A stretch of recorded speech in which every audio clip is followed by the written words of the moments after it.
Hello বন্ধুরা, নমস্কার। আমি চিন্মোহন ঘোষ। আমি একজন পোর্টার পার্টনার। অনেকেই জানেন যারা পোর্টারে কাজ করেন যে পোর্টার হচ্ছে একটা কোম্পানি যে পার্সেল ডেলিভারি করে থাকে। কারুর কাছ থেকে পার্সেল নেয় আর অন্য কাউকে ডেলিভারি করে। সেই বিভিন্ন জিনিস হতে পারে, বিভিন্ন ইলেকট্রনিক্স হতে পারে, বিভিন্ন টিফিন হতে পারে, বিভিন্ন খাবার হতে পারে, কোনো মালপত্র কারখানা হতে পারে, অনেক কিছু হতে পারে। তা আমি বিগত 1 বছর ধরে পোর্টারের সাথে যুক্ত রয়েছি এবং পোর্টারেই কাজ করি এবং মালপত্র ডেলিভারি করি। এই ডিসেম্বর মাসে আমার সাথে একটা ঘটনা ঘটে। ঘটনাটা হচ্ছে এই যে আমি নস্করপাড়া বাজার, যেটা হাওড়া সালকিয়া জয়সওয়াল হসপিটালের উল্টো দিকে নস্করপাড়া রোডের ভেতরে অবস্থিত, সেই বাজারে একটা ফ্ল্যাট থেকে তরুণ সংঘ বলে একটা ক্লাব আছে, তার পেছনে একজন ফ্ল্যাট আছে একজন ভদ্রমহিলার। ভদ্র না অভদ্র মহিলা কি বলবো আমি বুঝতে পারছি না ঠিক। তাও নিজের সভ্যতা ভদ্রতা বজায় রাখার জন্য ভদ্রমহিলাই বললাম। তার কাছ থেকে একটা মাল নিয়ে, ড্রাই ফ্রুট ছিল, সেটা নিয়ে আমি কলকাতা বেলগড়িয়া বাজারে ডেলিভারি করি একজনকে। সেখানে আমার যেতে কিছু সময় দেরি হয়, কারণ সেদিন একটা মিছিল ছিল। তার জন্য কাস্টমার আমাকে অনেক উল্টোপাল্টা কথা বলেন। আমি যাই হোক তাকে অনেক বোঝাবার চেষ্টা করি, তাতেও তিনি শোনেননি। যাই হোক আমি বুঝতে পারিনি যে এটা ফ্রড কাস্টমার। আমি তাকে ডেলিভারি করে আমার যা পয়সা হয়েছিল 112 টাকা ডেলিভারি পয়সা, আমি সেই পয়সা নিয়ে ডেলিভারি মার্ক করে ওখান থেকে চলে আসি। একদিন আগে, মানে 24 ঘন্টা আগে বলতে পারেন, আজকে হচ্ছে বৃহস্পতিবার। 24 ঘন্টার কারণে বুধবার আমার কাছে একটা মেসেজ আসে যে 980 টাকার আমার পেনাল্টি লেগেছে, কারণ আমি নাকি এই কাস্টমারের খাবারটা ডেলিভারি করিনি, বা পার্সেল যাই বলুন ডেলিভারি করিনি। অথচ কাস্টমার আমার থেকে ডেলিভারি নিয়েছে, ডেলিভারি মার্ক করেছি, কাস্টমার আমাকে অনলাইনে টাকাও পেমেন্ট করেছে। তাহলে যদি আমি ডেলিভারি না করলাম, তাহলে কাস্টমার আমাকে অনলাইনে পেমেন্টটা করলো কি করে? কাস্টমার কিসের জন্য পেমেন্টটা করলো আমাকে? সেটা তো কেউ জবাব দিতে পারবে না এই যুক্তি। আমি যখন পোর্টার পার্টনারকে সেটা রিপোর্ট করে বললাম যেটা কাস্টমার পুরোপুরি মিথ্যে কথা বলছে, কারণ কাস্টমারই সব নয়, পার্টনারও অনেক। পার্টনারের জন্যই কোম্পানি চলছে। আমাদের মতো কিছু পার্টনার যারা ঘর চালাবার জন্য, কাজ করবার জন্য কাজ করছে, তারা ডেলিভারি করছে বলেই কোম্পানি চলছে। এটা আমি সব পার্টনারকে লক্ষ্য করে বলছি, সব পার্টনারকে উদ্দেশ্য করে। আপনারা এখন থেকে সচেতন হন।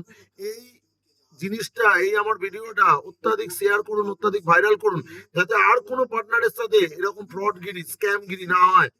আর কোনো এরকম চুতিয়া কাস্টমার তার কারোর সাথে এই ফ্রডগিরি না করতে পারে। আমার আইডিটা প্রায় 2 দিন ধরে সাসপেন্ড হয়ে রয়েছে। আমি পোর্টার পার্টনারকে যখন বললাম, পোর্টার কাস্টমার কেয়ারে, তখন তারা কি বলছে যে কাস্টমার হচ্ছে আমাদের কাছে ফার্স্ট প্রায়োরিটি, কাস্টমার যেটা বলেছে সেটাই ঠিক।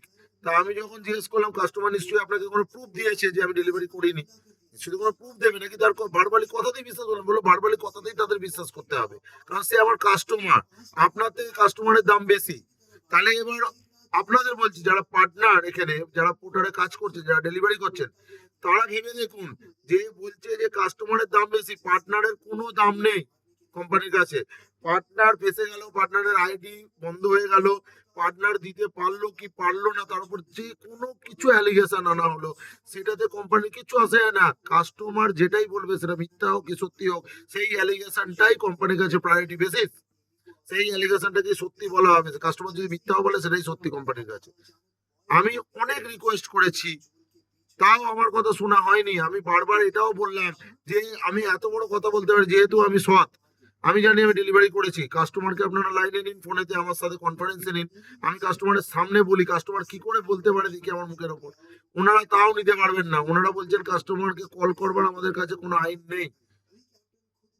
আপনারই দোষ, আপনার উপর কাস্টমার লাগিয়েছে, আমরা বুঝতে পারছি আপনার কথা, কিন্তু আমরা কিচ্ছু করতে পারবো না, আমরা হেল্পলেস। আমরা কিছু করতে পারবো না, কাস্টমারের উপরই আমাদের কোম্পানি। কাস্টমার যদি বলে যে আপনি খুন করেছেন, তো আপনি তাহলে খুন করেছেন। এটা পোর্টারের বক্তব্য। পোর্টারও হচ্ছে একটা জালি কোম্পানি। আপনারা প্রত্যেকটা রাইডার এই ভিডিওটাকে যত পারে নিজের বন্ধু বান্ধব, নিজের আত্মীয় স্বজন, নিজের কোনো পার্টনার বন্ধু, নিজের কাজের জায়গায়, নিজের রিলেটিভের জায়গায় শেয়ার করুন, যাতে আর কেউ না এরকম স্ক্যামেতে ফাঁসে, আর কারোর আইডি এভাবে না ব্লক হয় অযথা।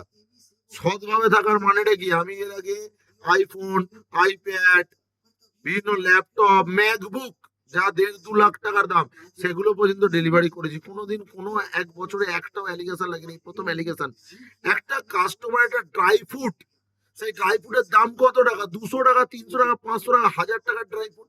ওটা নিয়ে কি হবে? আমি বড়লোক হয়ে যাবো? আমি ওটাকে ডেলিভারি করলাম। কাস্টমার এত চুতিয়া, কাস্টমার এত হারামি বোকাচোদা কাস্টমার, যে কাস্টমার কমপ্লেন করলো যে আমি নাকি ডেলিভারি করিনি, তাহলে সে মুখের ওপর বলতো আমার। সেদিন কি করছিল, 16 তারিখ থেকে কি করছিল, যে সে 18-19 তারিখে গিয়ে কমপ্লেন করেছে, কোথাও বলছে 16 তারিখে আমি ডেলিভারি করলাম, তখন সে, তার মনে হলো যে ডেলিভারি হয়ে গেছে, তার 18-19 তারিখে মনে হলো যে সে ডেলিভারি করেনি। সে কি নেশা গ্যাঁজা খেয়েছিল কাস্টমার? আর পোর্টার কি, পোর্টারের মালিক হচ্ছে একটা পাক্কা শুয়োরের বাচ্চা। যদি পোর্টারের মালিক শুয়োরের বাচ্চা না হতো, তাহলে পোর্টার আমার কথাটা শুনতো। আমি বারবার পোর্টারকে বললাম যে দেখুন, আমি এটা করিনি, আপনারা আমাকে প্রুফ করবার সুযোগ দিন। কাস্টমারকে দরকার হলে ডাকান অফিসে, কাস্টমারের অন্তত অফিসে না ডাকান, কাস্টমারকে অন্তত কলেতে নিন, আমার সাথে কনফারেন্সে নিন, যাতে আমি কাস্টমারের সাথে কথা বলে প্রুফ করতে পারি যে আমি কাস্টমার ফ্রড, কাস্টমার মিথ্যা কথা বলছে আমার নামে। ওরা স্পষ্ট বলে দিল কাস্টমার কেয়ার পোর্টারের যে আমরা কিচ্ছু করতে পারবো না, এখানে কাস্টমার যখন অ্যালিগেশন আপনার উপর লাগিয়েছে যে আপনি ডেলিভারি করেননি, সেটাই সত্যি, আপনাকে প্রুফ করবার কোনো সুযোগ দেওয়া হবে না। তাই আপনারা বেশি বেশি শেয়ার করুন। কোনো এই পোর্টারের কাজ ছেড়ে দিন, পোর্টারকে বয়কট করুন। জয় হিন্দ, জয় শ্রীরাম।